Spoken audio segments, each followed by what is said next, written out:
Something vital is missing from our forests: the American chestnut tree. Once a giant of the eastern United States, it was nearly wiped out by a blight brought from Asia in 1904. Today, only fragile sprouts remain, dying before they can reproduce. Now, some researchers say the only way to bring the tree back is through genetic engineering, by releasing engineered trees into the wild.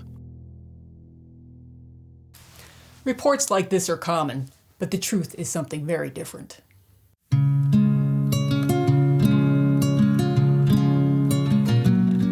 Hi, I'm Ann Peterman, and I've been working to protect and defend forests since 1990. Today, I'm taking you on a journey to a place where something amazing is happening in the forest. We're going to a place where thousands of wild American chestnut trees are returning. They're growing, maturing, and producing healthy offspring without a trace of chestnut blight. It's an incredible success story, and it completely undermines the claims of corporations and some researchers who insist that the only way to restore this tree is through genetic engineering. Their plan involves inserting genes from other species into the chestnut to supposedly make it blight resistant. But after decades of research, they still don't have a blight-resistant GE tree, and they can't predict what would happen if those genetically engineered trees contaminate the wild American chestnuts with their GMO pollen. Scientists themselves admit how little we truly understand about how forests work. Releasing genetically engineered trees into the wild would be both reckless and irreversible. But the fact is, we don't need to take that risk. The wild American chestnut is already making a comeback. Across the Northeast, these trees are quietly reclaiming their place in the forest, with a little help from blue jays and squirrels. But don't just take my word for it. Come with me as we visit Dr. Bernd Heinrich on his land in Maine, where this remarkable recovery is taking place right now.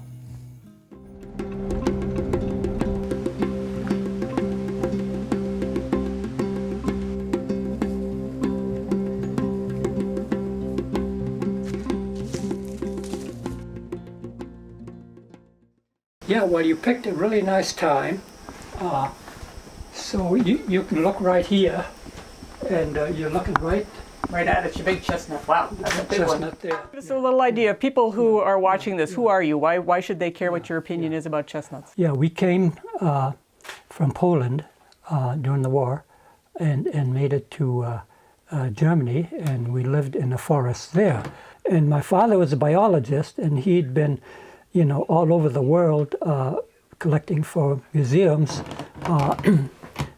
and the main reason we got to go here is because of that, because he had colleagues at the University of Michigan with his wasps, and he had others interested in his birds at the American Museum in New York.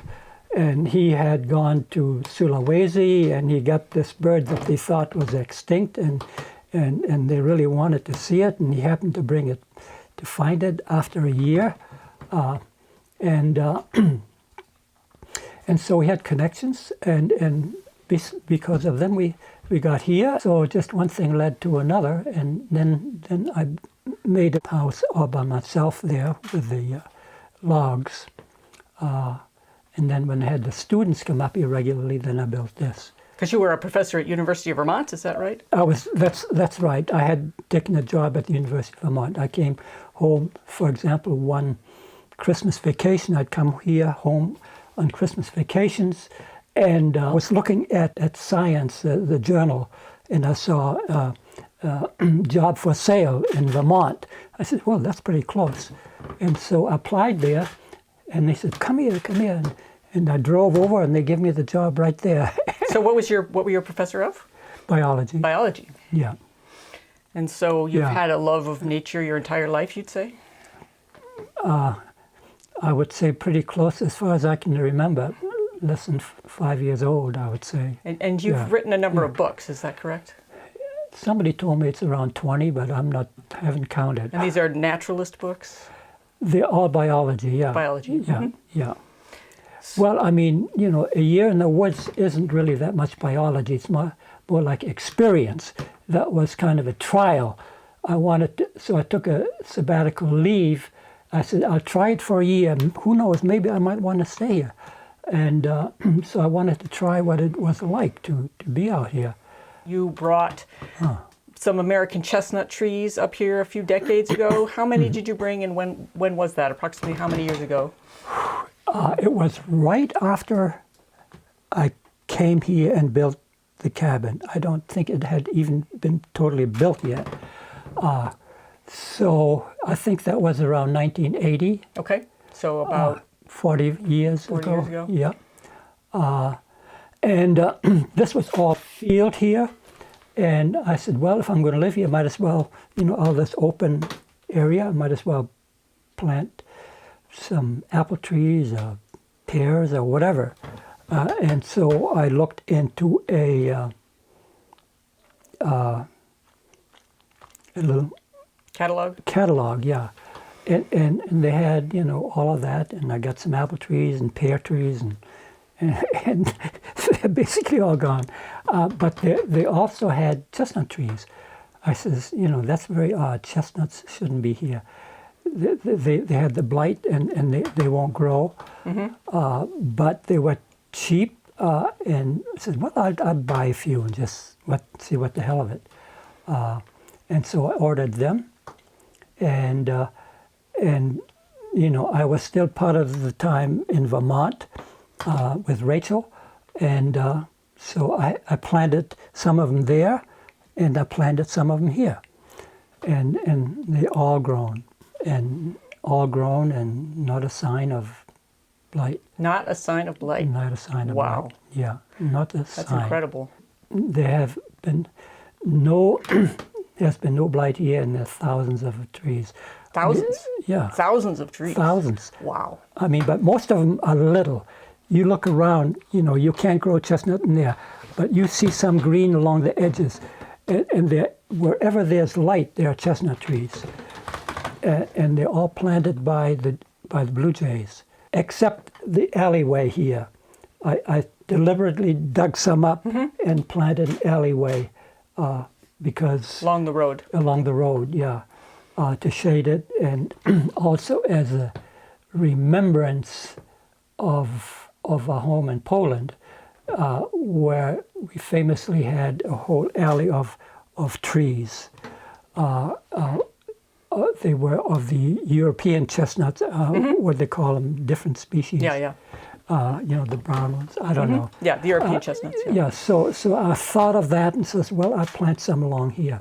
If I recall correctly, you had some students from the University of Vermont who came up here some point several years ago to see if they could count and put GPS coordinates on where they could find actual chestnut seedlings. Is that right? Yeah, Jason Mazurowski, I gave him, so he was a head person at it, and he recruited even my daughter, Lena, and other students, and we just spread out and try to, find as many as we could. But there was no way we could cover all of it. But we got a few isolated one more than half a mile away, and maybe a mile away. Wow. Yeah. Wow, from the original trees all the way a mile away. Yeah. And the blue jays were flying over the tops of the trees. I mean, they don't just go down. They get 2 or 3 of the nuts, and then they take off. And then they go down wherever they get an open space. And when I show you around, you'll see where they had some logging done. That's where the trees are now. You have the original certificate from these trees, which demonstrates that they are in fact 100% wild American chestnuts. Yeah. They're not a hybrid of any kind. No. This was like 50 years ago. Right. So a lot of the work that our organization is doing is looking at the potential impacts of these genetically engineered American chestnuts, and the proponents of those argue that we have to have them because they can't survive otherwise, that they're functionally extinct. So I guess, living in the middle of thousands of American chestnuts that are wilding themselves, I guess I would ask you what your ideas and thoughts are on that. All I can tell you is here there's not the slightest hint of any blight, and there are thousands and thousands of trees. I mean, some of them are only that big, you know, because they're in the dark woods. But wherever there's light, they come up, and the chestnuts spread them, and they're doing great. The climate change projections are showing the territory of the chestnut is going to move north through northern New England and actually up into the eastern Maritimes of Canada. And it seems like that makes, in my understanding, makes New England and northern New England in particular very important for the comeback of the chestnut, because this is the way it's headed. Right. Yeah, good point. And it definitely is relevant here, because this was mostly spruce that came in, spruce and pine, after this was farmed for some reason. And you can see, you know, the cabin I built, it's all with the red spruce logs. And I got them right around here. And now you don't find a single one. I can take you for a walk and you see all of them down, all of them down. They're all, but that's not from a disease. They're just old age. And they're being overtaken by the leafy trees, including the chestnuts. So that there is, you know, the climate change is affecting the species that are best suited to grow, regardless of any disease. So right now, this used to be the pine tree state. You can go around here now and you see some giant pine trees, but only a few. There used to be a lot of pine trees, but they're gone because they're taken over by the maples and poplars that came in, and beech, but the beech are kind of going out now too. But actually, these chestnuts are really taking off, and I think amazing. They will. And it could very well be that these are blight resistant, and that's what I suspect they are. And, you know, they came from someplace where they had been growing all the time and reproducing. So why weren't they killed there? And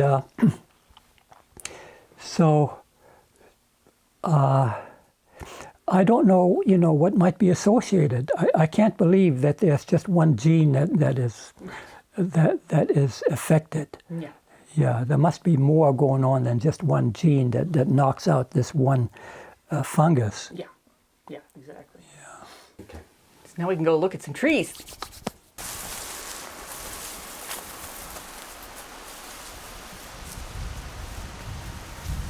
So basically, this is 1 year growth, this is 1 year, this is 1 year, this is 1 year. So where there's a continuous, and then the next year, here's a bud, it'll grow, and these will grow. So all of these side branches, to give you some idea, you know, how fast it's growing. But they're really taking off in the light. And this gives you a good idea of what the leaves look like. Yeah. So they've got the little bit of scalloped edges and the nice smooth dark green. Yeah. And the bark looks like it has little bits of speckles, a little bit of white speckles on it. Yeah. This is a seed planted one. You know, I didn't plant it. It came from the parent tree. This one right here. So this is a second generation tree. Yeah. And this tree is what, 30 feet tall? 25 feet tall? At least, yeah.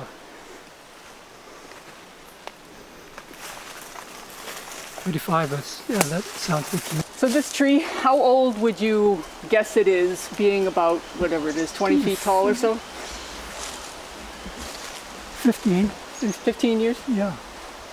I think, you know, it probably was very slow growing initially because there's so much shade from all sides. But once it got up to the light, then it shot up. Shot up. We're seeing literally hundreds and hundreds and hundreds of American chestnuts just growing all over this property. And we've only walked on a very small portion of it and seen literally hundreds of American chestnuts. So it seems crazy to me that people are arguing we have to have genetically engineered chestnuts to bring them back, because here they are all over the place. Yeah, I mean, and I've given seedlings to all kinds of people who ever come by, and they've never reported any to me. Really? Yeah. So not just here on this land, but Not when here, you've distributed them to other people, they have not gotten blight either. No. It's amazing. We're seeing an opening here due to that big maple tree falling. You see it on the ground? So it created some skylight, and right off, chestnut tree grew up.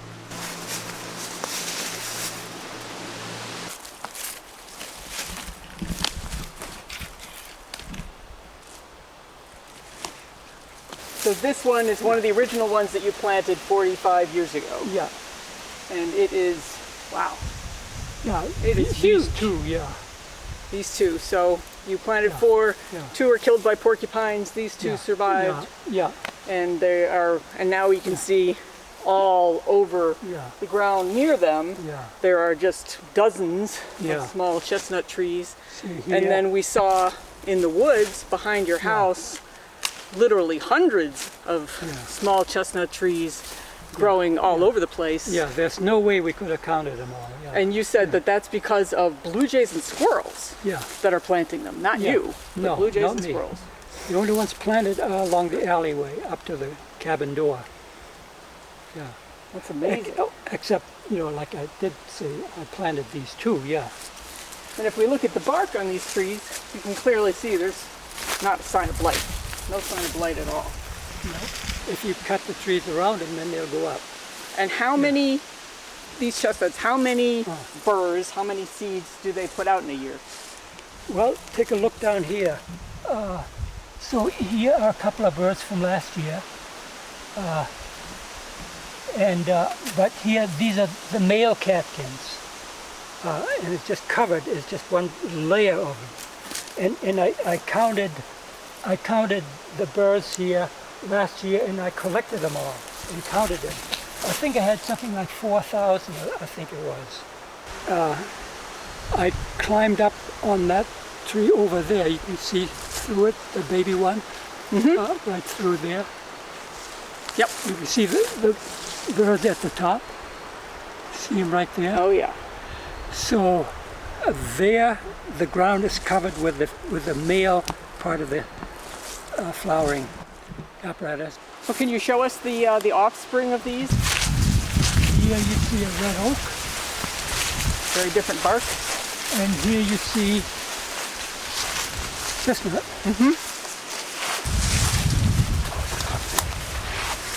And I've gone up there to pick off the fruit.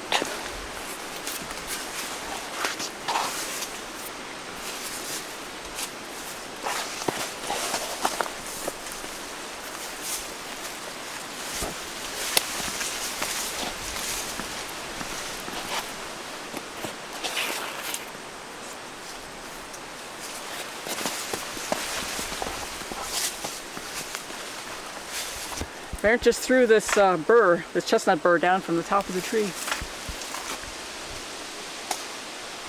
And now he's coming back down. I can see you've done that before. A few dozen times, a few hundred times. See, so when you count these, you know how many flowers there are. And there were hundreds and hundreds of them down here. So this is not mature yet. There was a lot of flowering. The catkins. Yeah. So these little brown, yeah. These were the flowers of the chestnut tree. The male, So this is actually producing grandchildren of the original trees. Grandchildren, of the original. Yeah. Amazing. So we're talking, these trees are going to go on. Of course. Yeah. Of course. Yeah, all of them. Yeah, there's nothing, I mean, I'd say that's to me, that would be the definition of a sustainable restoration population is a population that's producing Yeah. offspring, and then the offspring are producing Yeah. offspring. That's right. Yeah, so it should go on and Yeah, on. yeah, and it's been doing this, started last year. This tree started Yeah. last year? Yeah. Wow. That's amazing. I just put my finger on it accidentally. Wow, they're very sharp.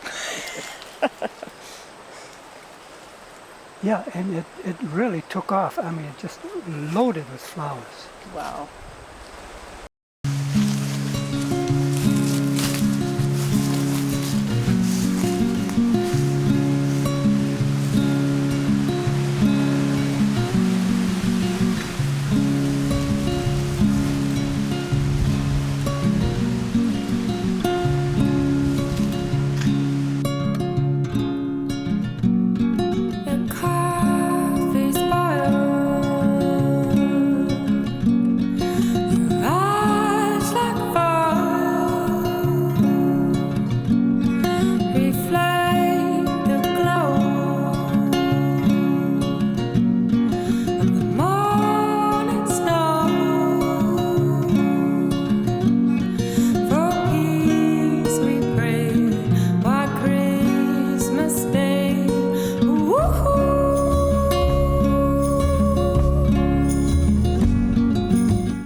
And it turns out there's this huge movement of people that are trying to bring back the American chestnut. And I we have look no right idea. around here and wow. I have no idea. Yeah, yeah. Yeah, that seems odd.